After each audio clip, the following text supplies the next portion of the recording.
Greetings, everybody. It's Jim.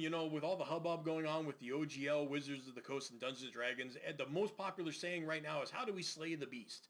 The problem is, nobody realizes that the beast they're really trying to slay is Dungeons and Dragons itself, not Wizards of the Coast, Dungeons and Dragons. And that's the problem, because it's already been proven that you're not going to do it. Why do I say that? Because in the 1970s, Dungeons and Dragons came out and it hit like wildfire, and everybody started playing it. Of course, a few years later, people had their own ideas of how to improve the system and make it a little different. Some actually just kind of changing very little. But you had game company, and there was a money train on top of it all, right? And you had Tunnels and Trolls from Flying Buffalo. You had Steve Jackson Games at the Fantasy Trip, and even SPI, a wargaming company, came out with their own, and it was called Dragon Quest. That tells you how saturated it was. Okay, it is by a wargaming company. So the thing is that I'm talking about here today, though, is in the Labyrinth, when they actually first came out, it wasn't just a role-playing game. They actually came out with Melee, which was their combat system. The idea was you can get the game for $2.95. It would come out. You get to play it, take it home, and then you find out how nice the system is, and I definitely agree with that on Melee. Matter of fact, it's still out right now, and the link is down below how you can get it, the PDF, for free right now. So definitely check it out, and then check out my other videos. But anyway, this was the introductory game to get you into the Labyrinth.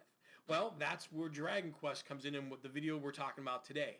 Today, I'm going to be going over with you the Dragon Quest version of Melee, the Arena of Death. All right, we have Arena of Death loaded up in Tabletop Simulator. Luckily, somebody had actually made this, and I'm grateful for it because it'll make it easier for me to show you. Even though I have to admit, I'm a little bit jealous because this guy's got character record cards that are typable. Like I can just type in, another knife there, and there you go. The reason I say that is because I have my Tabletop Simulator version of the Fantasy Trip that I use.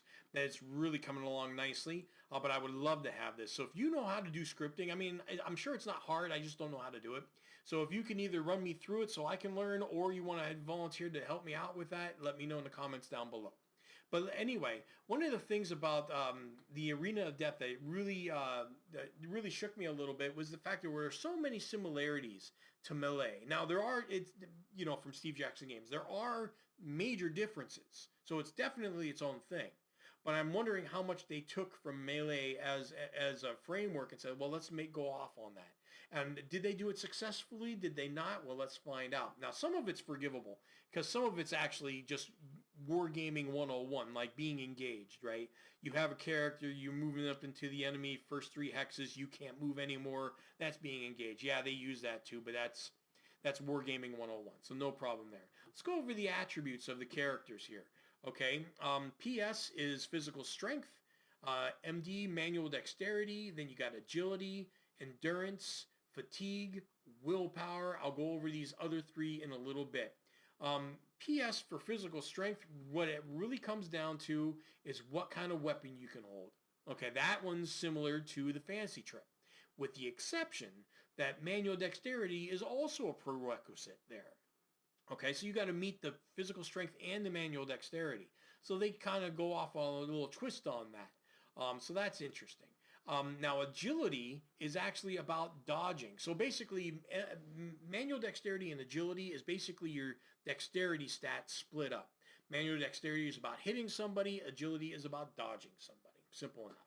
Now, the next one's quite interesting. Endurance and fatigue, they're pretty much health or constitution, again, split up into 2 separate forms. The thing is, the difference between endurance and fatigue is actually you take fatigue damage first, then you take endurance, okay? And, of course, the endurance one is the more you need first aid for, or you need a healing spell for. Fatigue after a battle will come right back. So that's actually quite interesting, and I was wondering how would the Fantasy Trip work with something like that. That's a cool idea. I don't know how you would do it, basically base it off of strength, but it got my thoughts going about how to make it so maybe you don't lose complete health points all the time. Maybe just to expand it so you can go down to a deeper dungeon at times. Because that's one thing about In the Labyrinth, especially the new edition, is like, okay, You're going into a 5-room dungeon, all right. You know, that's the whole thing, right? A lot of these people are making 5-room dungeons like that's the thing. Well, this definitely, when you're playing a fantasy trip, that's about as far as you can go sometimes because it's deadly. Now, I have to admit, I don't recall what willpower is used for. I imagine it's some kind of saving throw against maybe some magical creatures. There's 17 creatures in the game. I didn't read them all. That's the only thing I could think of. It wouldn't be surprise me if it's hidden somewhere and I leafed over it because popularity is kind of like that. That's what POP is. And basically what POP is, I mean, popularity is for, is to make an appeal to the crowd if you're in dire straits. You know, you're on your last legs, you make an appeal to the crowd for your valiant attempt, and they decide right there and then whether you live or die. You know, if your roll fails against POP, you're on your own, buddy. If you succeed, well, then they actually have all the wizards freeze the battle, all the participants, and 2 guys come out with stretchers and boogie you off the field. And they specifically say it takes 3 turns for that to happen. So you have to imagine some kind of scenario shenanigans of, I mean, I have images of the 1977 movie Rollerball in my mind. I just watched that the other day. I love the original. I've never seen the new one. I don't know. Leave your comments down below about Rollerball. Anyway, UAP is really unassigned action. Unassigned action. Attribute points. Sorry, unassigned attribute points. So basically, those are the points you get on top of the. These are the starting blocks here. You know, dwarf is a physical 14, manual dexterity 12. You get to add the unassigned points to all the attributes except for APA and popularity. And I'll get into APA in a second. I didn't forget about it. I wanted to wait on that one. Now, the thing is about APA is what switches everything here. This is definitely a divergence from the fantasy trip. So this is probably the biggest thing, is that this is an action point system. Those are action points there. And if you're familiar with action points, so let's put it this way. If you played XCOM, you already know what it is a little bit. Most games, it's like, okay, you can move and attack, or you can attack and move, or you can move twice as far, or you can make 2 attacks. Something like that. That's Warhammer Quests right there. But this one has a very whole slew of things that you can do. Where is it? Right here. There it is. Action point expenditure chart. You can assail somebody, which is their hand-to-hand. You can bob, which is their dodge.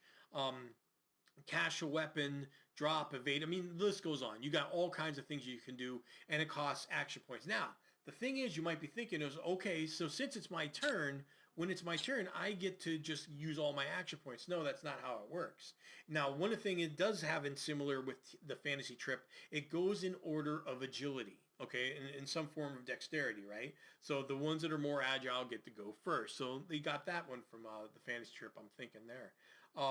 But as far as how the point systems go, basically, it still does. You just call an action, okay, you do one of your actions, and you pay the points, then it goes to the next person's agility, the next highest, and then so on and so on until everybody has moved for that round.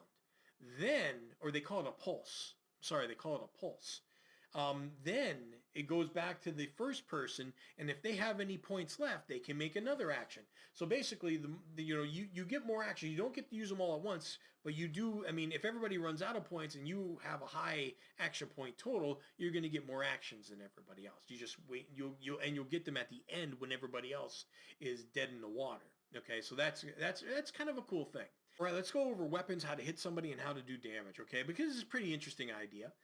As we mentioned, physical strength and manual dexterity, it will dictate which weapon you want to go with.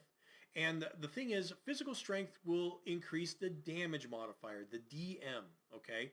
Now, every weapon in the game rolls 1d10 to do damage, okay? Then they add their damage modifier. So you got a knife, and that's just going to do... anywhere from 2 to 11 points of damage, while a bastard sword with a +5 modifier is going to do anything from 6 to 15 points of damage. All right, so there definitely is differences there.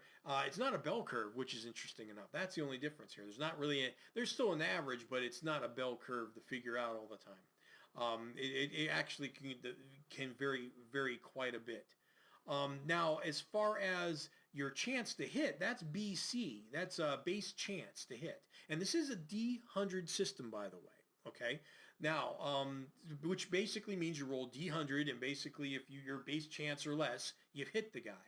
And as you can see, as your manual dexterity goes up, your BC goes up as well. So manual dexterity is not directly influencing, I mean, it is influencing the roll, but you're not rolling against your manual dexterity whatsoever. It's just BC. Now, there are some extra modifiers here. Some of this is a little bit weird though, because each point of the attacker's manual dexterity is above 15, you get a +1. Now, the problem with this is, and maybe this is just because these are starting characters, but I looked at the experience points and they don't go up too much. Your UAPs, you can only put 1/4 of the unassigned attribute points into your character. So basically, with a dwarf with 24 UAP, can only put 6 points into physical strength at max, giving it, I'm sorry, manual dexterity at max, giving it an 18, which would be, in this case, a +3. Now, mind you, with that 16, they're going to be able to get anything like a hand and a half sword, which, like I said, this is where the manual dexterity really comes in to give you a bonus. This is just brownie points because it's only +1. You know, it seems like it's a weird thing to put in there that actually makes you fiddle around with the numbers a little bit more. But that could be and maybe if you figured it out, that's your base chance. They should add that to the base chance because your MD is always going to be pretty static, right? It's not going to change too much in the game. Of course, this is modified by the agility of the attacker, depending on what targets they're doing and stuff. I mean, your modifiers will happen. So when you get hit, you do that one D10 and adding the damage modifier. And here we go back to something that's similar to Fantasy Trip. Your armor, of course, you just take off the armor, so you take 5 points of damage. You got leather. You got 4 points of armor. You only take 1 point. And just like the Fantasy Trip, they have an agility penalty. Okay, that goes down as a result. Now, the only difference is they have a shield table, and it also has a penalty, but not to agility. It has it to manual dexterity. Instead, they split it up. The Fantasy Trip does it all with DX because they only have 3 attributes. But they decided to play with that and make it different each time. Now, it wouldn't be an old school game if we didn't have a modifier table, right? So let's go over this. And it's a little bit weird at first because it says here under the melee combat table, each point of the attacker's manual dexterity is above 15. It gives you an extra point on your base chance, which, you know, it sounds pretty good, except for the fact that when you make your characters, you know, you start with a manual dexterity of 12, and with your unassigned attribute points, you can only put 1/4 of that into any one stat. For like this dwarf here, they have an unattributed attribute point of 24. They could only put 6 into any one attribute. So their manual dexterity at most is going to be 18, which means they only are going to get a +3 to hit. And the manual dexterity, as we just went over, really affects the weapon you choose, which gives you the much better base chance. So that's the key here. Okay, so it really is just for little giggles and stuff like that. And luckily though, it's not too fiddly because it's a static stat. It's not going to change too much in the game, so you can just write it down and just say, okay, that's my base chance hit. I guess it's just there to make it a little bit more gradient so everybody seems a little bit different. But for all intents and purposes, your chance to hit don't go up by much. The weird one though is agility. Now maybe I missed something. Leave a comment down below if you know better. But it said because agility is the idea that you won't get hit as much. Well, for each point of the target's agility is above 15, you get -1 hit. Makes sense, but as we just seen, it doesn't really amount to too much. And there's nothing else, unlike base chance, when you get a weapon, there's nothing there that really gives agility that much big of a break. Okay, so you have to have like a really high agility to even get a -10 modifier. You got to have it like a 25. And dig this, if the target is currently implementing actions B, G, or E, that's bob, evade, or grapple, then they'll get a -10 right on the spot. And if they're kneeling or prone, you're going to get -20. Those are going to be astronomically better than somebody with an high agility. So that just doesn't feel right for some reason. The gamer in me doesn't say that. So if you know something about that that I'm missing, let me know in the comments down below. All right, now critical hits is interesting in Arena of Death because they have the D100 system. They can be very granular about the odds of getting a critical hit as opposed to like Dungeons & Dragons where it's always a 20. Right? The only thing is, and because it's a critical hit, it doesn't really slow down gameplay too much because it happens very little. And when you do roll it, there's a lot of anticipation because so people won't mind pausing a little bit to look it up. But the thing is, it's all based off your strike chance, which is your base chance modified. And then depending on what it is, you will have a different chance for a critical hit. Now, there's two types of critical hits. You could call them minor and major hits. But the thing is, the minor hit here, the greater chance is if the damage affects endurance instead of just the fatigue right away, right? It goes right past the fatigue as if it was bypassing armor, basically, and going right to the endurance and hurting the person. And then there's the grievous result. So that's like a major critical hit. Not only will it do the affects the endurance thing, but it will do a grievous hit, which let's go to that. And then you got everything. You roll a d10, and basically you can have anything from your arm severely damaged, your leg severely damaged, you're knocked out, to the target's heart gets damaged and immediately dies. I mean, that's it, right? So it's pretty interesting. If it was any other thing, I would say it would be too fiddly, but it's a critical hit, so I think people will forgive that. And I can appreciate that this is one of the benefits of having a D100 system. Of course, you want to spend your hard-earned experience points, and this is how you do it. Basically, any of these attributes to go up by 1 point, this is how much it costs. Now, the only exception is BC. Okay, BC costs only 200, and it raises your base chance by 3, which seems like a great deal, right? And that's the thing about these D100 systems. I know Harnworld works on it. I know that I think what is that game for mice? Rollmaster works on it, I believe. But the thing about D100 system is so nice to give your players points every time. They can spend their points pretty rapidly in a D100 game. Mind you, again, that's because of the gradation. It really doesn't affect them too much, but they feel like they're always going forward as opposed to the Dungeons & Dragons version, where I believe 4th edition said that you go through 13 encounters before you level up. And I wonder if it's always been that way for D&D, actually. I wonder on that. Now, one thing that's interesting here, you'll notice that PS physical strength is 400 while DM damage modifier is 500. And it seems weird at first because, physical strength, it's like, it wasn't the point of physical strength is to raise your damage modifier. Why do you do the damage modifier directly? Well, the idea is you got to remember that there is manual dexterity to figure out as well. And some weapons, you'll be stuck for longer. If you're waiting to get your physical strength up, you'll have the physical strength, but you won't have the manual dexterity. And sometimes it's just more prudent and expedient to go with the damage modifier. All right, so I'm going to play a little game here. Nothing special. I just want to see if the combat system, how it kind of gets a feel of it and stuff. I'm not going to do anything special like going to melee, hand-to-hand combat or anything, especially with the bear anyway. Might just try to flank him and that's it. Up here's where the spectators would be. You can probably do some special scenarios. There's nobles over here and such. Now the thing is about this is when I was making these characters up, I got my elf right here. I didn't realize it until I started making up the character. There are no bows and arrows in this game. I'm sure there is in Dragon Quest, the role-playing game, but why didn't they put any bows and arrows and crossbows in the Arena of Death game? I don't understand that. If you got a clue, let me know in the link down below. By the way, Sylvain's what I named the self, and do you know what Sylvain is from? It's from a movie in the late 80s, early 90s. It was an animation. It was produced, I believe, or at least given the thumbs up by Isaac Asimov as an endorsement. And it featured Penn and Teller in there, and a few other people too that I can't remember offhand. The link will be down below if you don't know it, but if you do know the movie, let me know in the comments down below. And then we got Damson 2501, and we have Counter 1701 Kirk. Yeah, you see what I did there. All right, so first thing is Sylvain's going to be the first to go with an agility of 19. And basically, when they move, they can move up to 4 hexes. And they got to pay for turns, too. So I'm just going to go straight 1, 2, 3, 4. It's as simple as that. Now, if I wanted to go 1, 2, 3, 4, I could do that, okay? Just turning a hex side's just 1. So up to 4 hexes, it costs 4 action points for that, 1 for each. So 1, 2, 3, 4. Simple as that. So next up is going to be, we got agility of 15. Both of these guys got 15, and I guess my guys are always going to go first, so that makes this a lot easier. And I'm just playing that these trunks are the only thing else I got to worry about. Anything else is just flavor. So 1, 2, 3, and I might turn 4.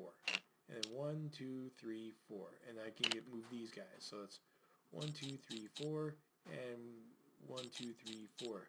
Already, Kirk really doesn't have much points left to move. powerful as he is. So that's going to be interesting. And of course, now we got the bear. It's got 10 points. And so he's going to go 1, 2, 3, just straight at us. That's it. He's just ticked. And so we got that. And so he's at 6. So that's simple enough. Next turn. And you can pass, by the way. This is not the next turn, I should say. This is the next pulse. The next pulse. So, okay, so we go again. It's going to be Sylvain to go again. And you can pass for 2 points. You can just say, I'm going to wait to see what everybody else does. And 1, 2, 3, and he's going to turn 4 right there. And these guys, I don't know what this is, so I'm just going to say that's a big rock formation. 1, oh, he doesn't want to get nailed. He'll stay there. Maybe. Well, 1, 2, 3. So we'll do this. So everybody's moved. So he's only moved, I believe he moved 2. Gosh, I'm sorry. 1, 2. He only moved 3. And of course, Sylvain moved 4, I do believe. If I screwed that up, it's on me. And then the bear's just going to go straight at it. 1, 2, 3, 4. Oh, wow, okay. So the bear goes right into Damson there. And so he's down to 2. Now, attacking. Let's see what that's, how much is that? Hurl is throwing a weapon. Assail, a charge. That is different. That's for hand to hand. Let me see. Assail. I think that's the attack. I'm sorry. Let me just check this out right quick.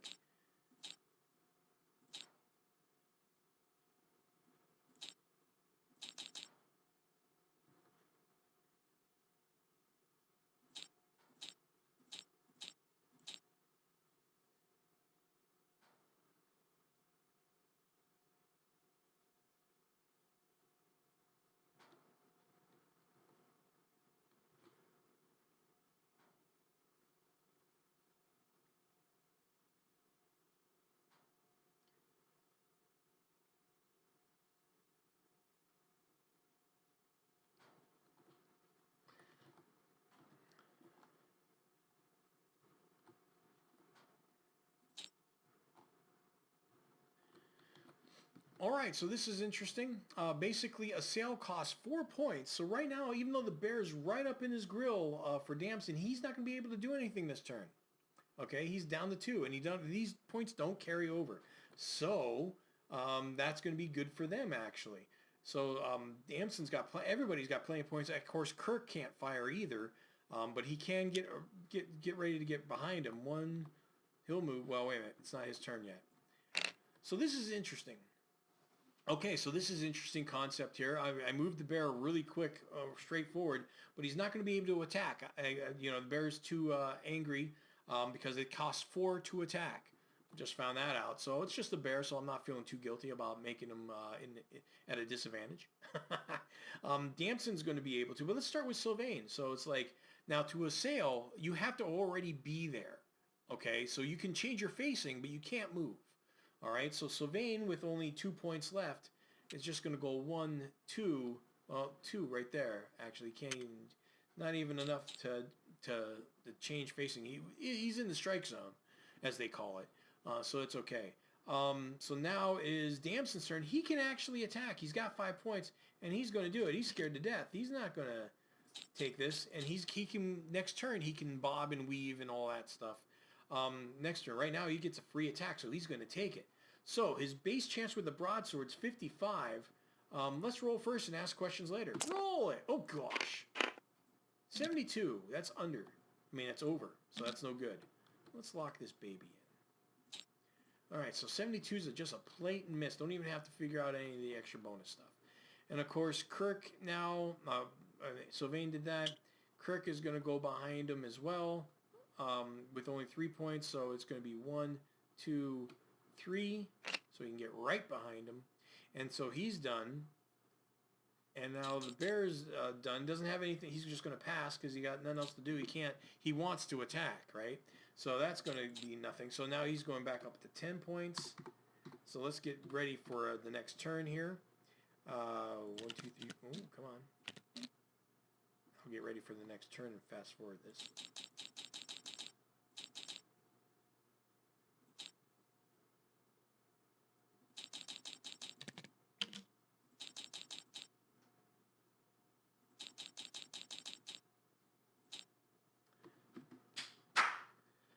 Okay, so it's the next turn now. I'm going to start with Sylvain. Sylvain can definitely attack and might as well.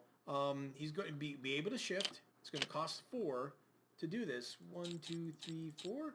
And it's going to be, we're going to roll first and ask questions later. 35 is going to do it most likely. Sylvain's got the scimitar, the base of 50. The bear didn't have a chance to dodge or anything, not that it's going to.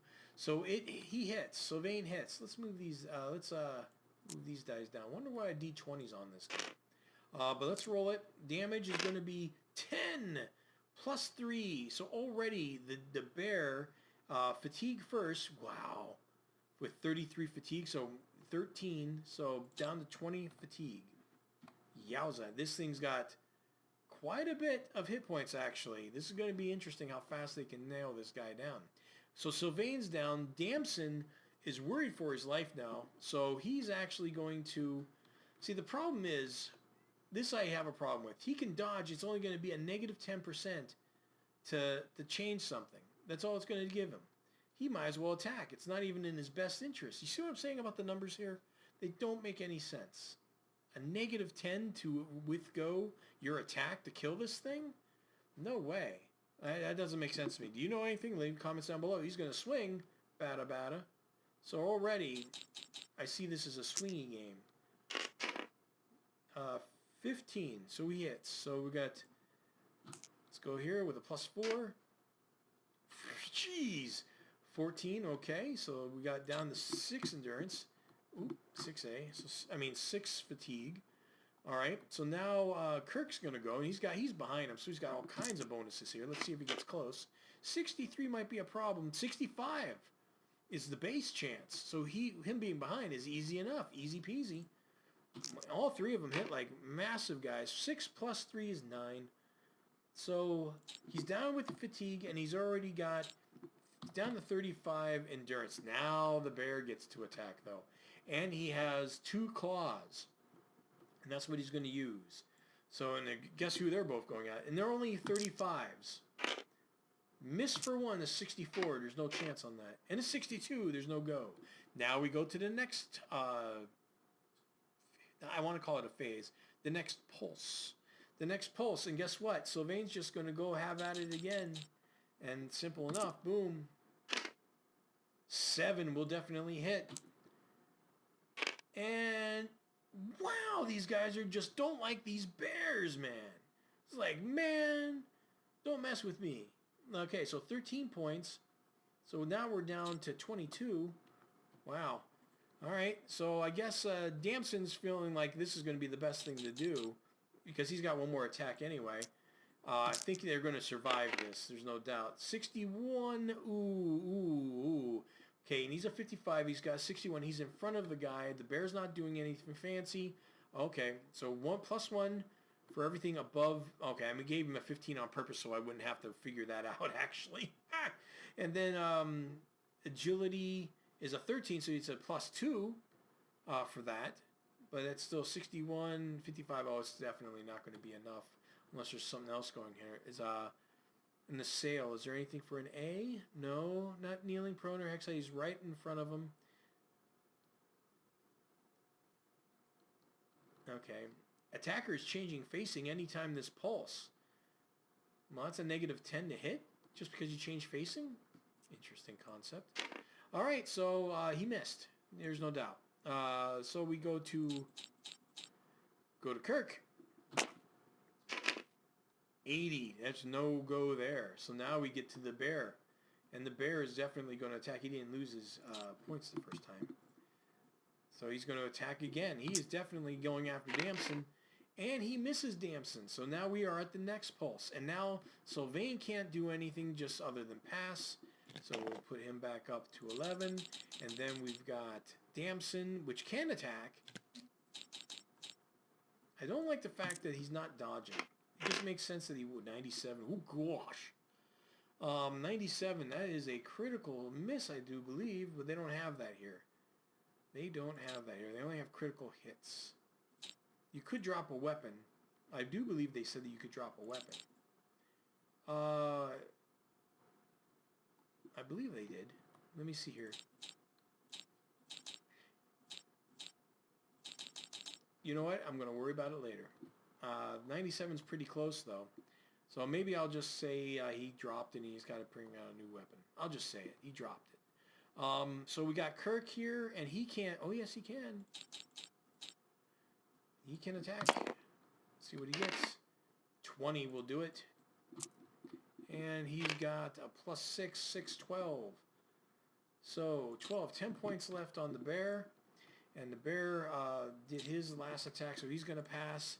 And now everybody goes back up. This is going to be pretty straightforward, I think. This is a foregone conclusion that this bear is toast. So let's go here. And we're going to go to Sylvain. Nothing really happening here. 68, no. We're going to go to Damson. 13, yes. 4 plus 4 is 8. And that's 2 more points left. Let's see if Kirk can finish him off. Not with the 76. Bear's going to go. I'm just going to roll through it here, guys. 62, and I only rolled... I'm going to roll twice more. 12, that'll be 1 hit. And 35, 2 hits on Damson, because the last 2 times I did not roll, and you might have caught me, I did not roll 2, he gets 2 attacks because of the claws. So 2 attacks at plus 2, 8, and 11, 19 points of fatigue damage. He's down to 1 fatigue. And now we go to the next round, and Sylvain.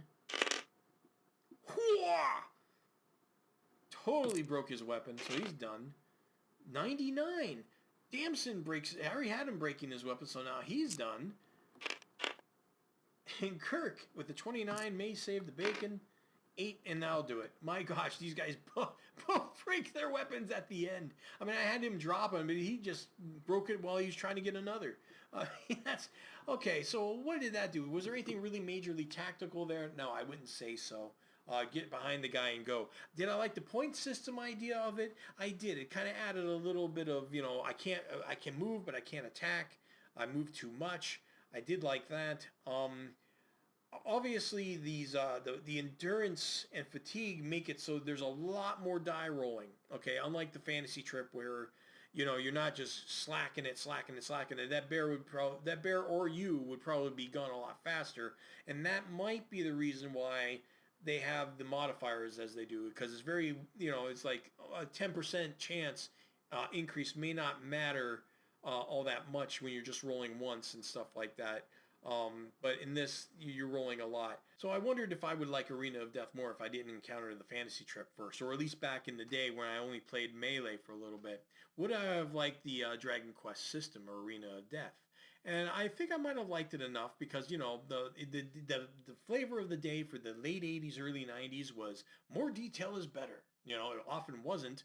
You know, it was actually more work. And probably, you know, a lot of us grognards, you know, us older gamers, we can be used to that tedium. You know, we're used to Car Wars and all that big tables and stuff like that. We're willing to go through that, where a lot of the gamers nowadays would be like, man, streamline that stuff.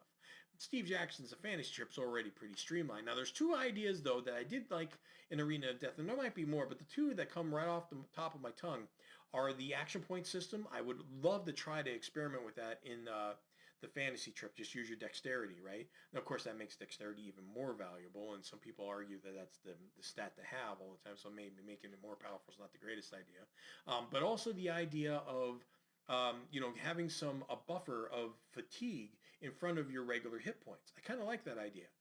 Mainly because then you can go through a bigger dungeon. The thing about the fantasy trip that I've noticed is, man, your guys don't last too long in elongated fights. You know, you might be going through 2 fights, then you got to go home, you know. So, and most people are thinking like, you know, keep on the Borderlands or something. You're not just going in and out every single time. It's like, geez, you know, I mean, get through it a little bit, right? So that would be a little bit of a buffer, and I like that idea. But overall, it was something to get ideas off of. I don't think it works as a cohesive unit. I really want to find out why they didn't have bows and arrows in the game, and I want to see what their magic system's like just because. So I will probably download, if I can, a copy of Dragon Quest. I ain't going to hunt it down. It's like $50. It's just not worth that. I will get this Arena of Death on my shelf because I did make it into a micro game. That's what I'm doing with all these little games. I'm just making a little micro game, putting it on the shelf, and it counts for something for a little history of gaming museum that I got going on. Anyway, guys, that's the video. See you next time.